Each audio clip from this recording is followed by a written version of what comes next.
الو. ايوه. مساء الخير يا فندم. مساء النور. مع حضرتك احمد من شركه اي بي اي للتسويق العقاري يا فندم. اهلا بحضرتك. اهلا بحضرتك يا فندم. معانا عروض على فيلات في الشيخ زايد والتجمع الخامس. الفيلا في حدود 20 مليون. حضرتك مهتمه بالعرض؟ اه، اتفضل. احنا معانا فيلات ب 20 مليون و30 مليون و40 مليون. حضرتك عايزه تحبي انهي عرض؟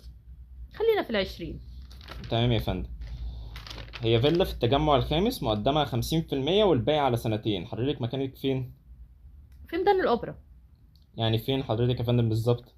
في ميدان الاوبرا نفسها. يعني ناحيه انهي شارع؟ لا، في وسط ميدان الاوبرا. يعني عندي فرشه حضرتك. فرشه؟ ايوه، إيه المشكله؟ يعني عندي فرشه. اه، فرشه ببيع مناديل. حضرتك عايزه تعرفي العرض ب 20 مليون ليه؟ يعني ايه المشكله؟ عندي حب استطلاع حلم. انت حلم انت وحضرتك انت عندك مش فرشه؟ انا عميله، اعتبر عميله عندك ولا ايه؟ ايوه يا فندم. بس امال حضرتك ايه؟ معاك 20 مليون من الفرشة. يعني انت اللي اتصلت يعني. طيب يا فندم.